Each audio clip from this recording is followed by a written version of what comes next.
Assalamualaikum warahmatullahi wabarakatuh.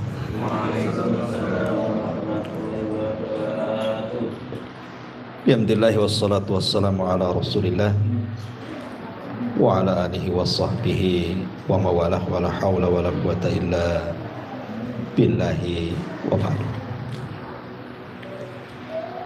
Hadirin dan hadirat yang dimuliakan Allah Subhanahu wa taala, alhamdulillah di malam hari ini mari kita bisa duduk untuk thalabul ilmi. Salawat dan juga salam kita hadiahkan kepada Rasul kita Nabi besar Muhammad sallallahu alaihi wasallam. Pembahasan di malam hari ini, karena kemarin ada yang bertanya kepada saya soal kejadian gempa di Turki, tetapi kemudian ada berita viral tentang sebelum terjadi gempa ada sinyal dari burung-burung, kemudian juga beberapa ekor anjing sebelum terjadi gempa. Sehingga dia bertanya, apakah ada kaitan antara perilaku beberapa hewan yang di luar kebiasaan itu merupakan tanda dari tanda-tanda kiamat,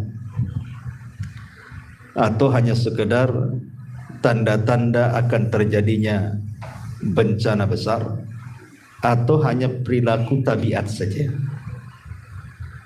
Dan minta mohon dijawab dalam kajian. Maka malam ini mudah-mudahan nonton yang nanya ini, jangan pula nanya tak nonton pula. Ya. Baik, ma'asyiral muslimin yang dimuliakan Allah Subhanahu wa taala, dalam surah Al-An'am ayat 38 Allah Subhanahu wa taala mengatakan, wa ma min dabatin fil ardi wala ta'irin yatiru bi janahihi illa umamun amsalukum ma farratna fil kitabi min syai'in thumma ila rabbihim yuhsyarun. Dan tidaklah seekor binatang pun yang ada di bumi ataupun burung-burung yang terbang dengan kedua sayapnya, melainkan semuanya adalah umat-umat juga seperti kalian.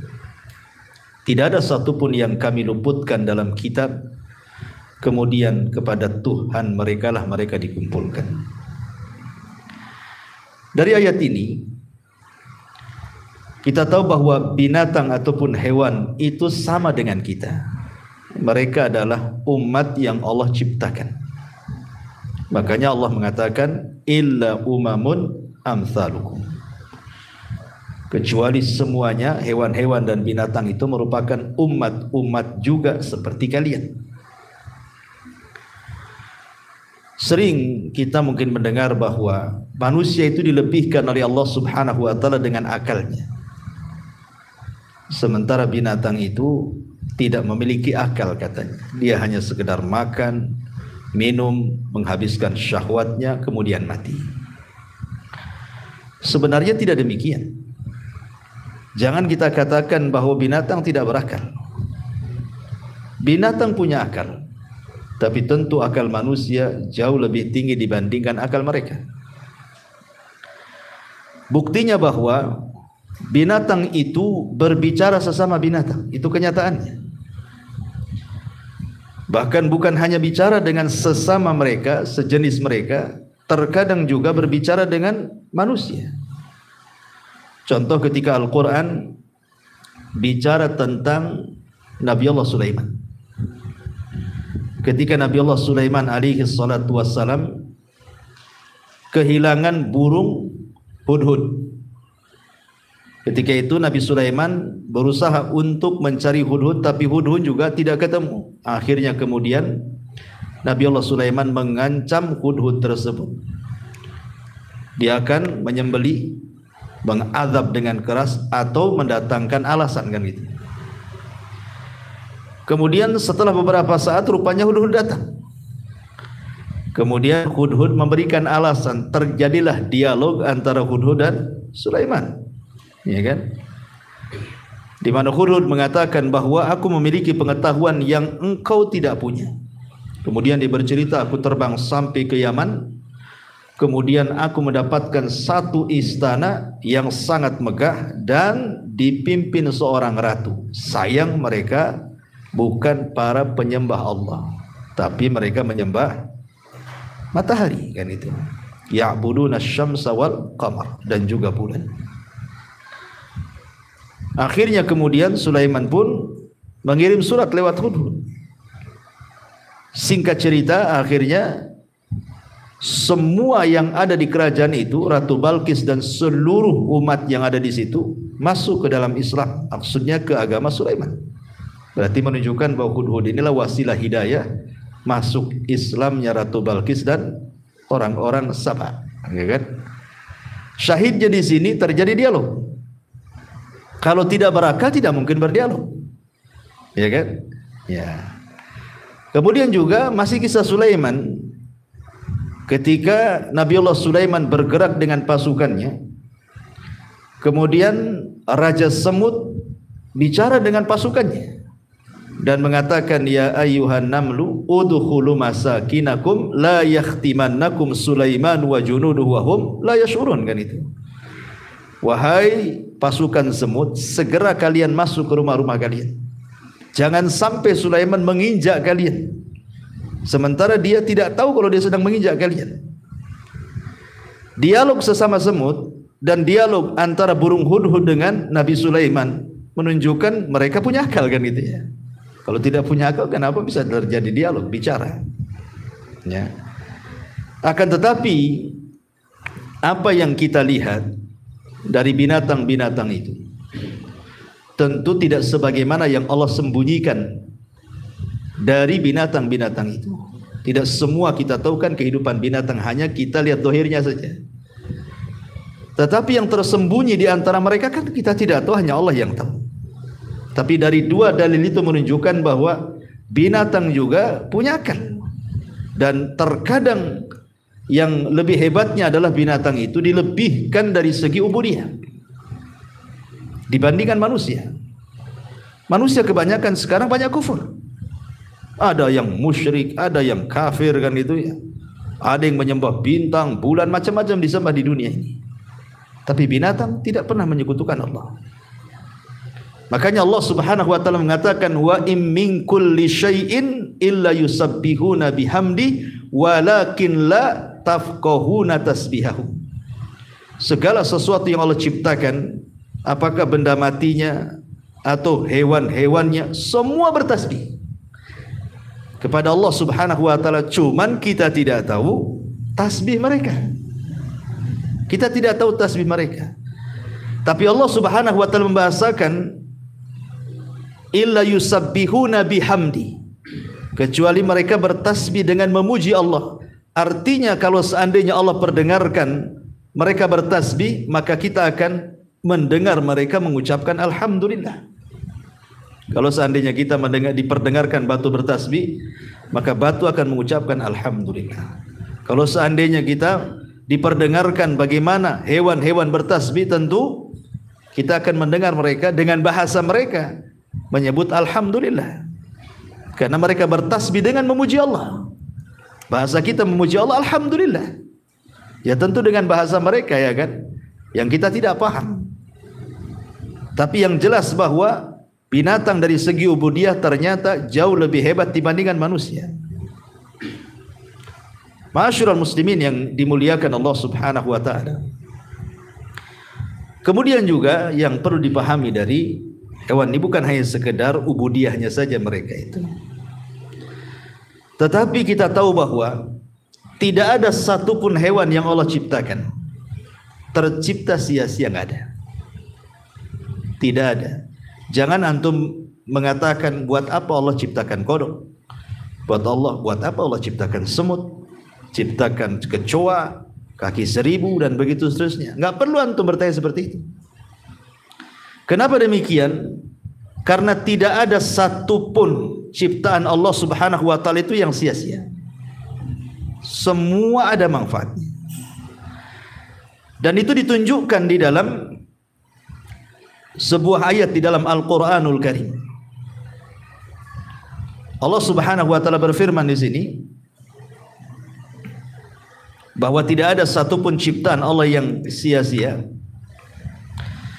Dalam surah Asy-Syura ayat 29, Allah mengatakan wa min ayatihi khalqus samawati wal ardi wa ma batha fihima min dabbah. Dan di antara tanda-tanda kuasa Allah, di antara tanda-tanda kuasa Allah Subhanahu wa taala adalah Allah menciptakan langit dan bumi serta menciptakan dabah, binatang-binatang. Jadi binatang-binatang yang Allah ciptakan itu adalah kuasa Allah. Tidak mungkin ketika Allah menunjukkan kekuasaannya main-main, mustahil.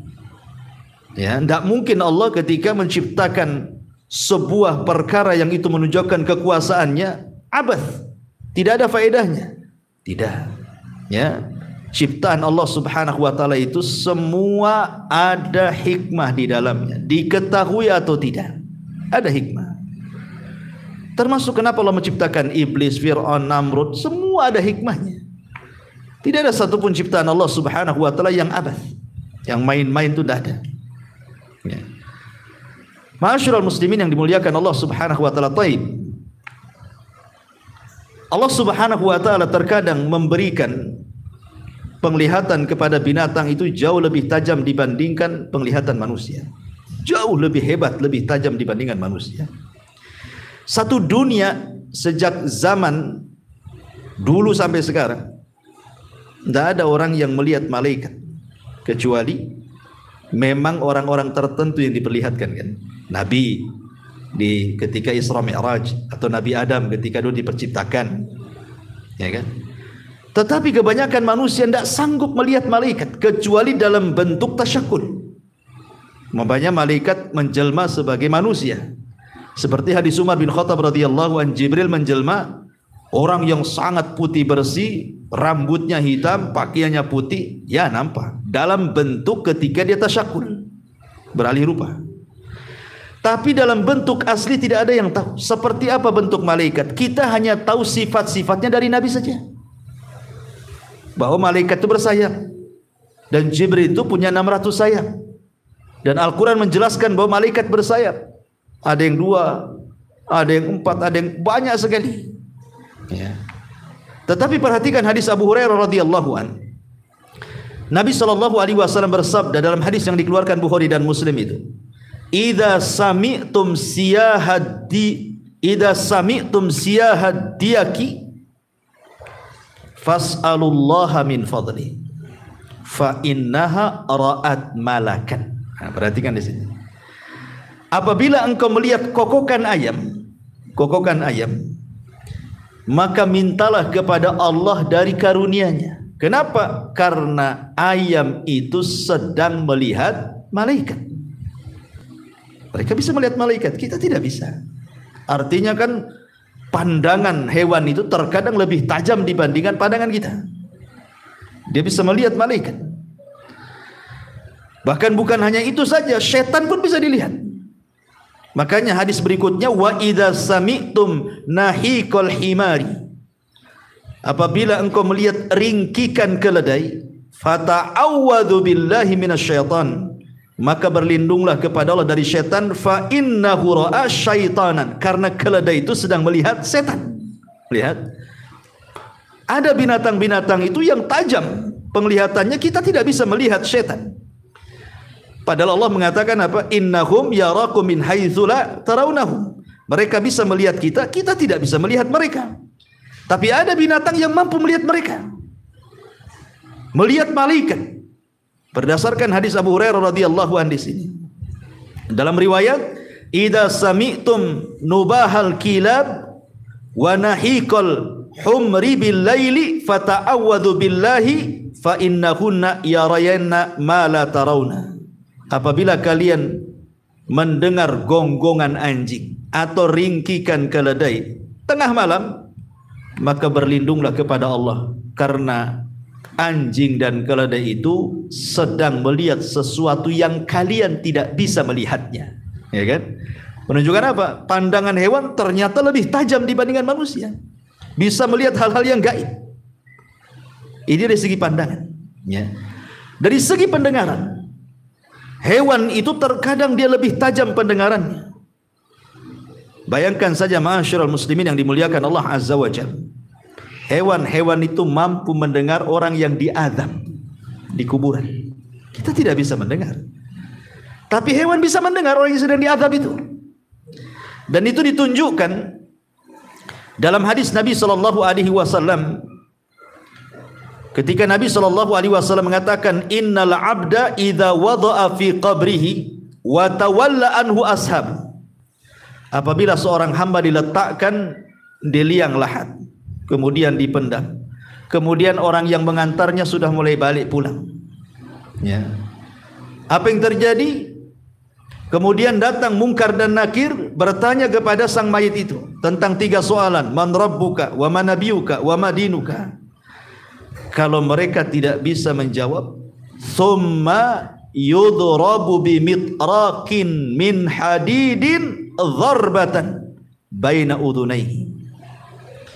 Maka dia akan dipukul dengan gada dari besi, sekali pukulan di antara 2 telinganya, fayasihu sayhatan, dia pun menjerit kesakitan, yasmauha man yalihi ghaira thaqalaini al-insi wal jin. Maka akan mendengar makhluk di sekitarnya kecuali manusia dan jin. Siapa makhluk di sekitarnya?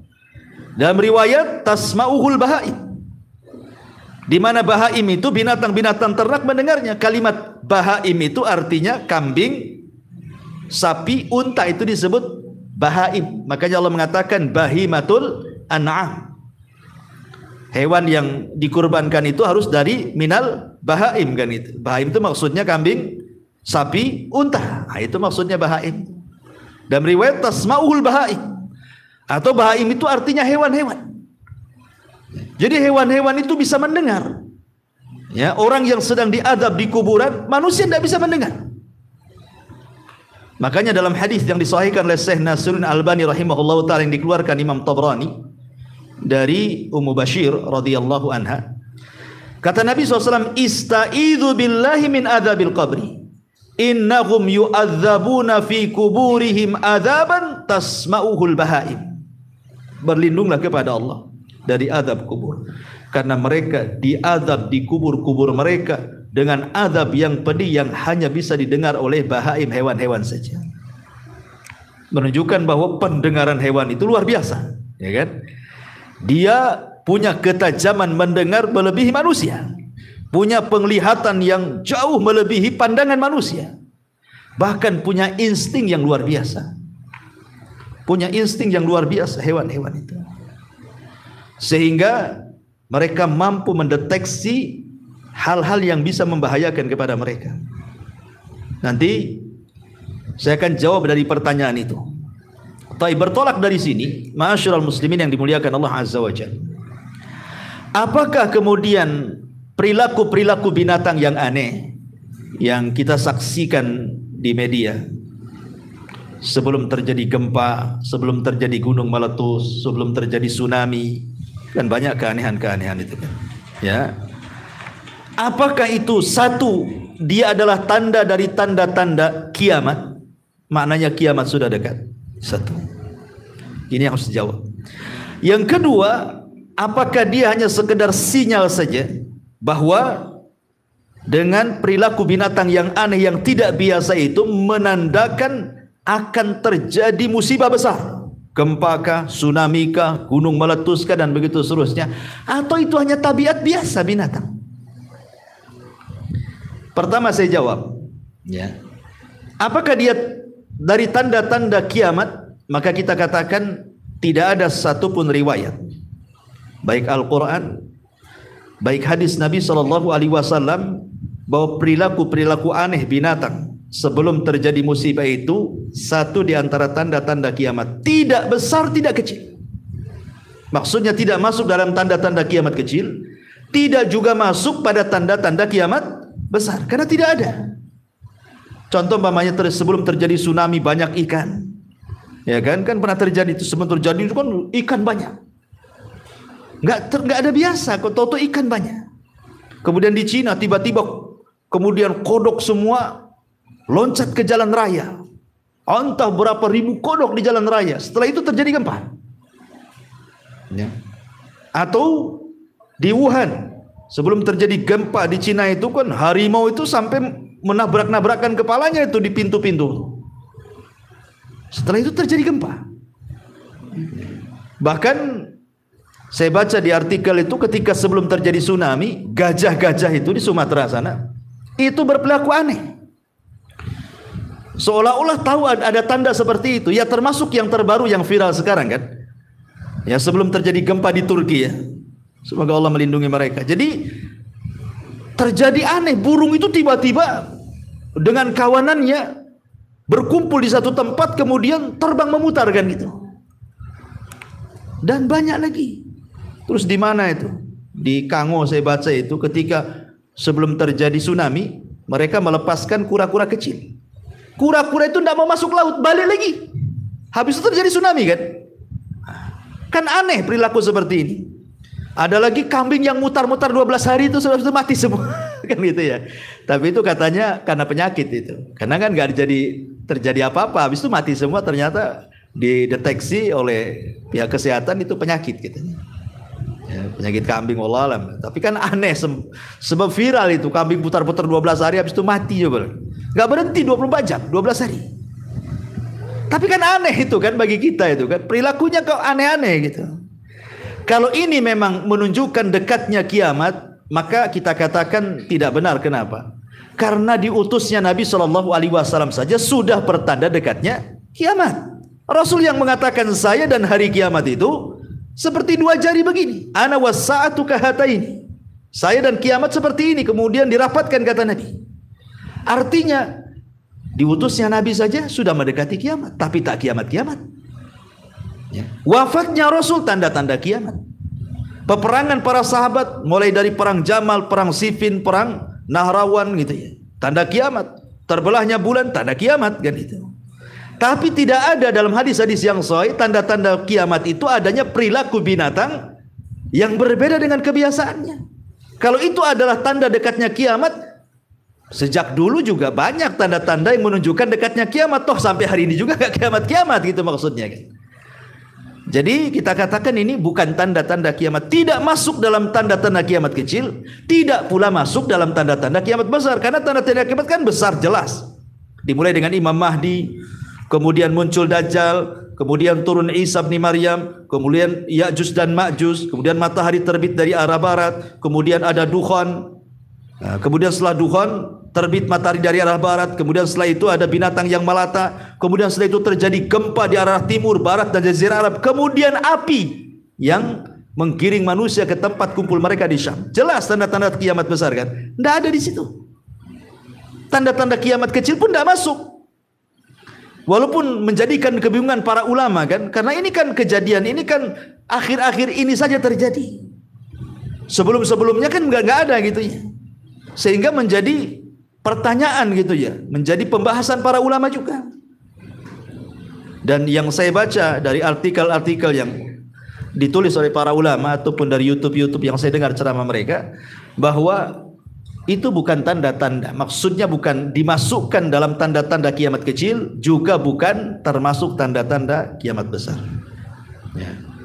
Kalau begitu, yang kedua, boleh jadi itu sinyal bahwa perilaku binatang yang aneh itu bisa saja itu menunjukkan sinyal akan terjadi musibah besar. Kalau ini mungkin. Kalau yang kedua ini mungkin. Kenapa? Karena saya katakan tadi banyak terjadi. Seperti perilaku ikan yang aneh gitu ya, kok banyak ikan. Padahal macam mana ikan bisa tumpah ke daratan? Kalau bukan punya insting akan terjadi sesuatu. Perilaku gajah, perilaku monyet, perilaku kodok yang berjalan di jalan raya, macan yang tadinya garang loh ya, sampai-sampai kayak macan gila gitu ya, Habis itu terjadi gempa, terjadi tsunami, gunung meletus, macam-macam. Boleh jadi kalau jawaban yang kedua mungkin. Karena saya katakan tadi binatang punya insting yang lebih di antara manusia. Mereka bisa melihat lebih tajam dibandingkan kita, bisa mendengar lebih hebat dibandingkan kita. Bahkan alat teknologi sekalipun tidak bisa mengalahkan hebatnya sinyal daripada binatang. Seperti nyamuk umpamanya kan. Sehebat apapun pesawat tidak punya alat seperti nyamuk yang bisa mendeteksi di kegelapan panas. Sehingga walaupun digelapkan antum tidur di mana saja tahu nyamuk itu di mana. Coba gelapkan, tahu nyamuk itu antum di mana, tahu. Tidak ada radar pesawat yang seperti hebatnya seperti nyamuk ini, Jan. Artinya dia punya sesuatu yang tidak dimiliki manusia, bahkan alat secanggih apapun. Buktinya kalau terjadi musibah, banyak binatang selamat dan banyak manusia mati. Ya kan? Banyak binatang yang selamat karena mereka sudah tahu duluan gitu akan terjadi itu. Seperti burung-burung sudah tahu akan ada tornado, mereka dah kabur duluan. Manusia tidak paham kalau itu sinyal. Bahkan manusia sudah berusaha pun umpamanya kan dari pihak BMKG atau apa sudah meletakkan alat-alat kan bahwa akan terjadi tsunami, akan terjadi gempa, kecolongan juga. Boleh jadi mungkin alatnya sudah kadaluarsa atau apa tuh kan? Ya. Ternyata nggak sempat menyelamatkan, habis juga. Contoh di Turki sekarang. Saya nggak yakin kalau tidak ada alat-alat pendeteksi gempa itu setiap negara pasti punya. Apalagi Turki ini kan negara yang luar biasa maju gitu ya, pasti punya kan. Tetapi rupanya tsunami gempa lebih dulu daripada sinyal alatnya. Sebab kalau seandainya alat itu mendahului, tentu mereka akan selamat. Paling gedungnya aja ngeroboh kan. Rupanya gempa yang mendahului kan itu daripada alatnya kan itu. Sampai sekarang berapa? 20.000 lebih kan korban itu. Subhanallah, saya nggak kebayang ikhwan. Kita lihat saja korban di Lombok lah yang pernah kita rasakan di negeri kita itu. Sampai saya dapat cerita itu. Ada orang kena timpa tuh karena nggak ada alat berat. Untuk ngoreknya aja setengah mati. Nunggu alat berat sampai 2-3 hari coba. Mereka kan kehausan. Jadi kalau dikasih makan tuh dari lubang gitu. Kasih coba. Nunggu alat berat. Gimana kalau sekarang kayak di Turki itu ya kan, yang mereka ndak ada yang ngasih minum, ngasih makanan gitu, mungkin karena ditimpa reruntuhan, belum lagi yang mereka rasakan dari ya mungkin kena luka, kena apa gitu, mati pelan-pelan coba ya kan, nggak ketolong kan, nggak kebayang itu. Makanya dari sini pentingnya bahwa jangan pernah merasa aman dari azab Allah Subhanahu wa taala. Jangan katakan itu kan gempa di Turki, jangan salah. Ya, sehebat apapun Jepang itu teknologi mereka kena juga. Kurang apa hebatnya Jepang itu? Ya, teknologinya tingkat dewa tetap juga kena. Ya. Dari sini menunjukkan bahwa tidak ada yang bisa menahan kuasa Allah. Tidak ada yang bisa menahan kuasa Allah. Sehebat apalah manusia itu. Kalau Allah sudah berkehendak itu kun fayakun, tidak bisa dicegah. Ma'asyiral muslimin yang dimuliakan Allah Azza wa Jalla. Tetapi kalau yang ketiga ini tabiat, ya mungkin tidaklah. Kalau memang itu tabiat binatang, karena kan binatang kan tidak bertabiat seperti itu. Kalau tidak ada apa-apa, binatang kan biasa-biasa saja kan gitu ya, mengikuti tabiatnya dia. Tetapi ketika kemudian bertabiat aneh kan sekali-kali saja, dan rupanya umumnya ya kita lihat itu sinyal adanya bencana. Kebanyakan kalau sudah tabiatnya berubah itu biasanya terjadi bencana. Tetapi bagi kita, tentu orang yang beriman, sikap kita kan bukan seperti orang-orang yang kafir. Mungkin orang kafir mengatakan itu tabiat.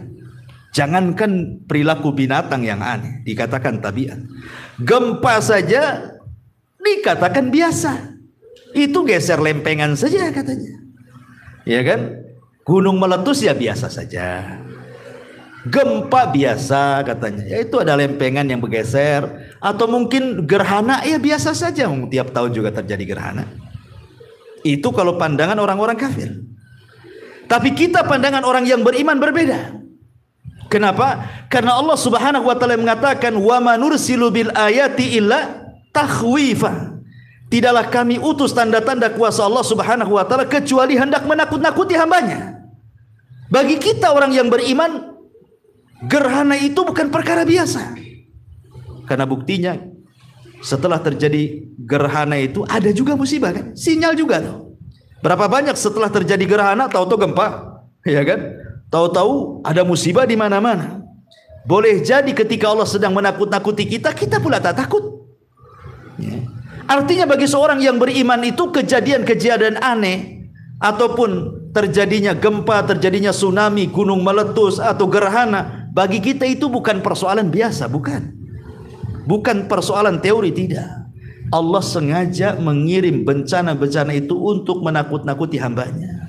Untuk apa? Untuk supaya kita kembali. Makanya ketika terjadi gerhana total di zaman Rasul, gerhana matahari, itu kan kejadiannya dengan kematian Ibrahim, putra Nabi. Kan kejadiannya itu kan Ibrahim meninggal, putra Maria Kiptia, putra Nabi, terjadi gerhana total matahari, gelap Madinah. Kalau sekarang ada listrik, nggak ngaruh, gerhana total tetap aja terang, kan gitu ya. Zaman sekarang mana ada tahu gerhana total nggak total sama saja. Total cetek listrik, tak ada gelap.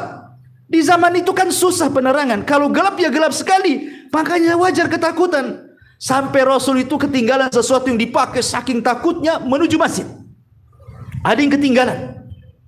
Kemudian Rasul mengatakan as-salatul jami'ah, as-salatul jami'ah. Kemudian Rasul mengajak salat kusuf. Kemudian Rasul itu berkhutbah luar biasa, khutbahnya mengingatkan tentang hari akhir dan mengingatkan tentang bahaya maksiat. Kemudian Rasul SAW mengatakan apa? Sesungguhnya gerhana ini bukan karena kematian, bukan pula karena kelahiran, bukan karena kematian anakku, bukan pula ada yang lahir orang besar. Dah, kata Rasul.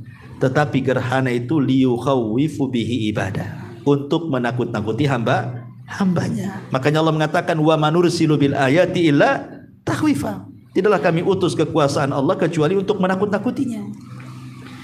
Jadi kalau seandainya Allah Subhanahu wa taala memperlakukan binatang di luar kebiasaan perilaku dia, sesungguhnya pelajarannya adalah boleh jadi binatang itu sedang mengirim sinyal kepada kita supaya kita lebih berhati-hati dan waspada kan. Karena Allah menciptakan mereka tidak ada yang sia-sia. Makanya Allah Subhanahu wa taala berfirman dalam Al-Quran itu, bagaimana Allah Subhanahu wa ta'ala menundukkan binatang-binatang itu untuk kita. Wa sakhkhara lakum ma fis samawati wa ma fil ardh. Dan Allah telah tundukkan apa yang ada di langit dan apa yang ada di bumi, dan di antara keduanya termasuk juga binatang. Ditundukkan kepada kita, maknanya apa? Ketika mereka ditundukkan kepada kita, bahwa sebenarnya kita diberikan sinyal oleh mereka tanpa harus ada alat teknologi sekalipun untuk memberikan sinyal adanya sebuah bencana. Allah itu sudah rahim dengan kita dengan mengirim tentara-tentaranya memberikan sinyal kan, akan terjadi musibah. Cuman adalah orang-orang yang dilalaikan, tidak mengambil ibrah dari situ, akhirnya terkena pula musibah itu. Karena Allah tidak pernah sia-sia menciptakan apapun. Allah berikan sinyal. Boleh jadi mungkin manusia membuat sinyal-sinyal itu juga boleh jadi diambil pelajaran dari binatang kan gitu. Berapa banyak manusia, contoh ketika membuat perahu atau membuat pesawat, itu kan dilihat dari binatang dulu, baru dibentuk. Contoh saja umpamanya di zaman Qabil dan Habil, ketika Qabil membunuh Habil, kan entah berapa hari tidak dijelaskan. Qabil itu membiarkan jasadnya Habil, bingung mau diapakan kan, kecuali setelah melihat adanya gagak yang berkelahi dengan saudaranya, kemudian dibunuh, kemudian dikorek, kemudian dimasukkan ke dalam lubang, kemudian dikubur. Baru Qabil mengatakan, kenapa aku tidak secerdas gagak itu supaya aku bisa menguburkan. Baru dia kuburkan kan. Artinya Qabil ketika menguburkan Habil itu karena dapat pelajaran dari gagak tadi kan. Banyak sekali pelajaran dari binatang itu. Makanya kalau kita lihat di dalam Al-Quran, kenapa Allah Subhanahu wa ta'ala banyak menyebut binatang dalam Quran itu? Banyak sekali. Ya, saya akan sebutkan ya, beberapanya di antaranya. Ya, seperti Allah Subhanahu wa ta'ala menyebutkan al-asad, singa. Disebutkan dalam surah Al-Mudaththir ayat 51. Kemudian Allah sebutkan bighal. Bighal keledai, ya, disebutkan dalam surah An-Nahl ayat 8. Kemudian Allah sebutkan baqarah. Baqarah dalam surah Al-Baqarah, ya. Kemudian juga Allah sebutkan ba'udah, ba'udah. Ba'udah ma'ruf, nyamuk. Yang sudah saya jelaskan bagaimana Al-Quran itu betul-betul menyingkap sesuatu yang di zaman itu tidak pernah tersingkap, baru teorinya tersingkap di zaman sekarang. Ketika Allah Subhanahu wa taala berbicara, innallaha la yastahi an yadriba mathalan ma ba'udatan fama fawqaha. Kalimat fama fawqaha.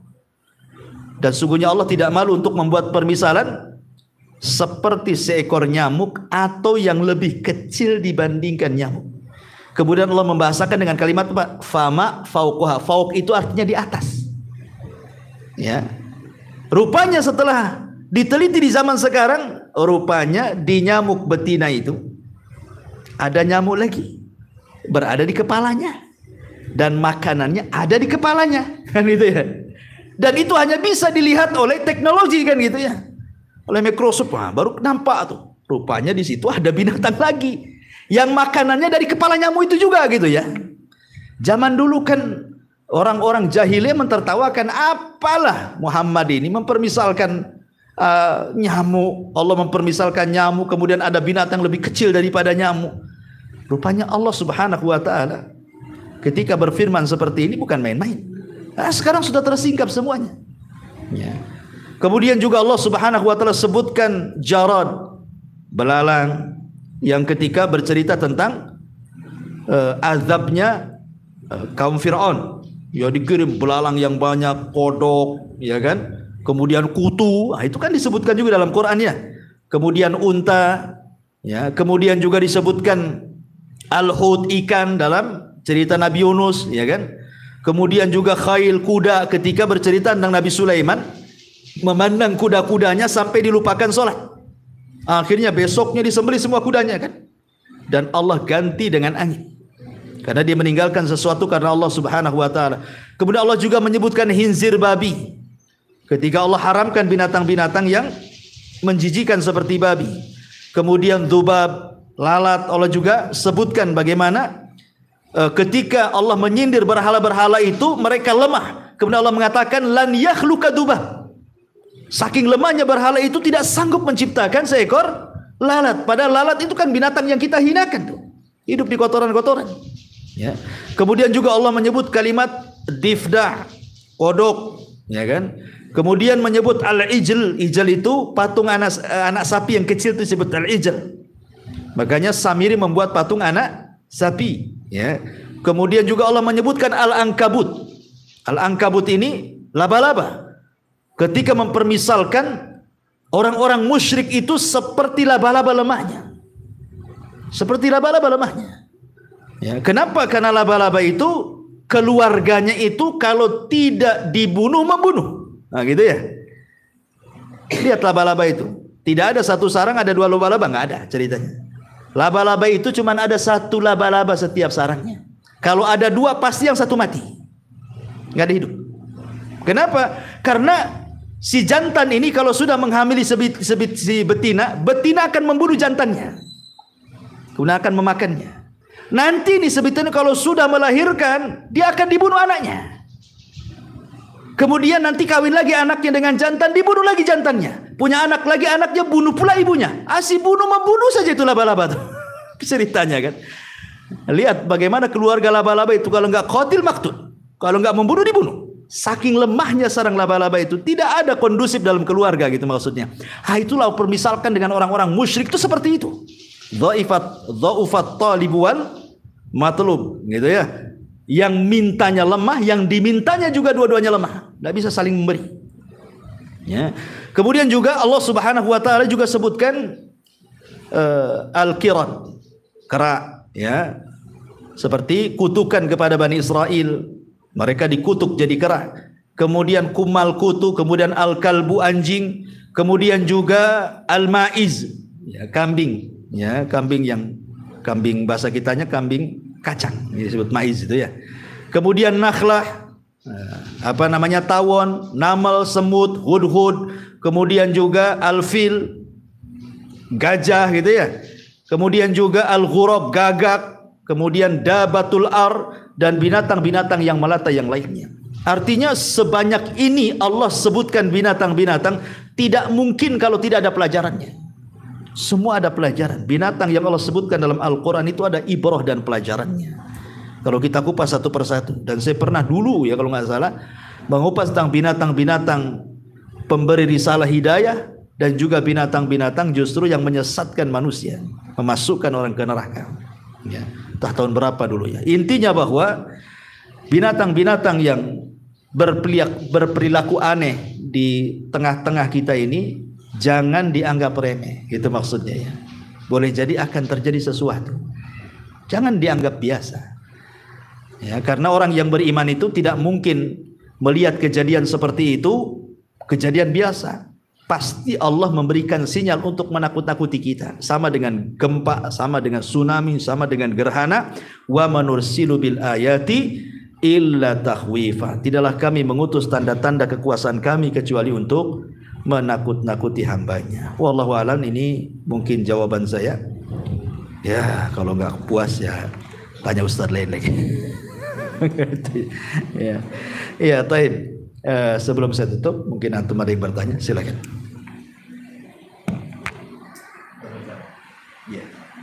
Dulu di kampung itu ada juga gitu, kayak kalau malam hari itu monyet bunyi gitu kan, bisa hujan.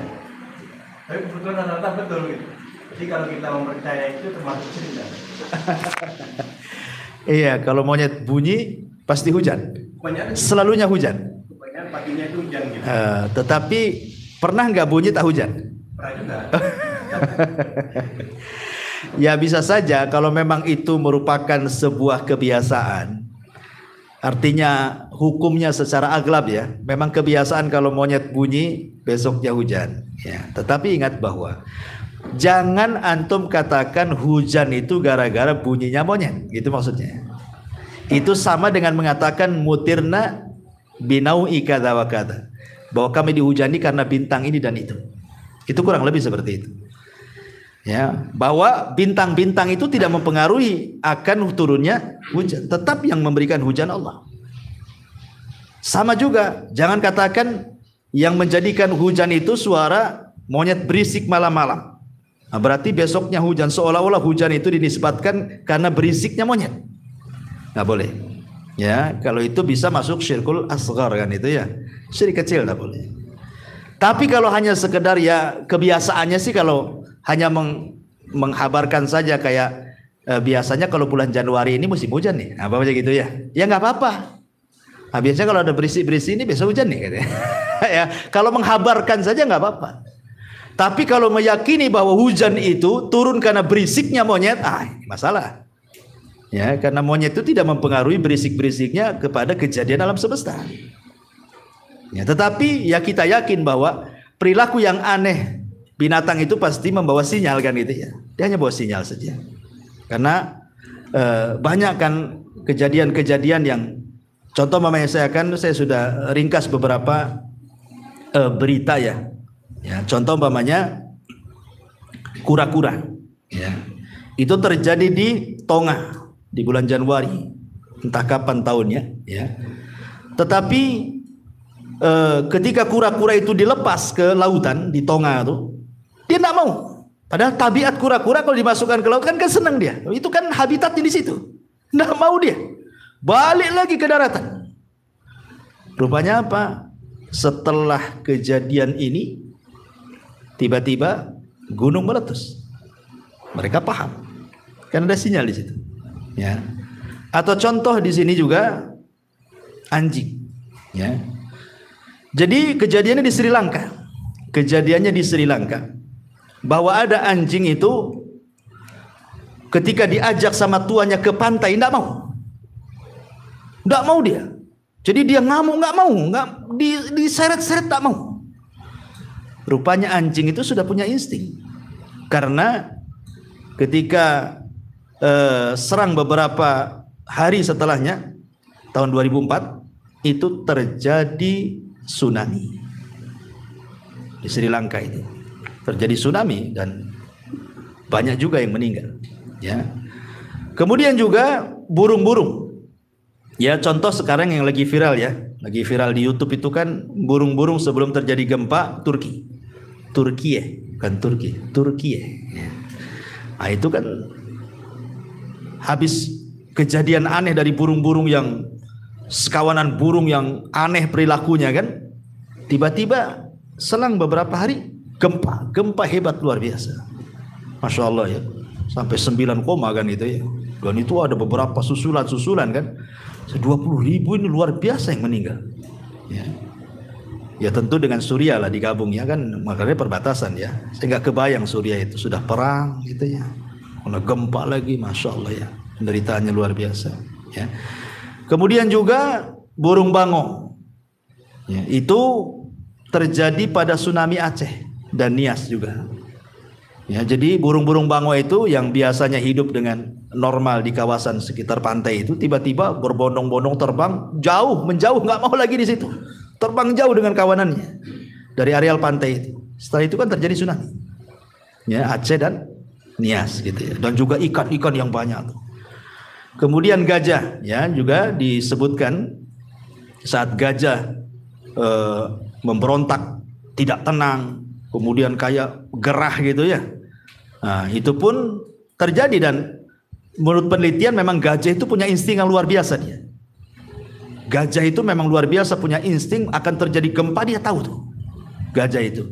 Dan itu juga kejadiannya ketika terjadi tsunami di Sumatera gitu ya.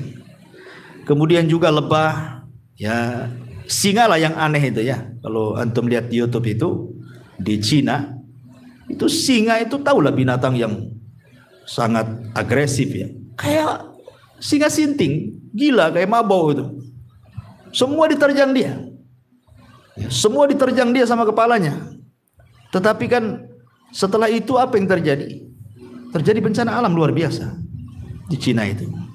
Kemudian kalau domba-domba yang di YouTube putar-putar 12 hari itu ada tuh, saya lihat 12 hari putar harusnya mati semua. Ternyata setelah diteliti oleh ahli-ahli kesehatan itu karena penyakit saja. Ya. Tapi kan kalau kita lihat dari berbagai macam negara dan negara kita juga gitu ya, memang Allah Subhanahu wa taala itu Maha Rahim dengan kita. Memang memberikan sinyal-sinyal binatang-binatang itu lebih mendahului dibandingkan alat-alat yang kita pakai. Terkadang alat-alat itu rusak, nggak berfungsi. Ya kalau binatang kan alatnya tak rusak dia. Dia tahu itu kalau kita paham gitu ya. Tapi alhamdulillah dengan berbagai macam musibah saya lihat di negeri kita ini, kalaupun ada gempa, ada apa itu lebih sedikit korbannya. Ya mungkin karena sudah banyak pengalaman gitu ya. Kalau terjadi gempa harus kemana larinya.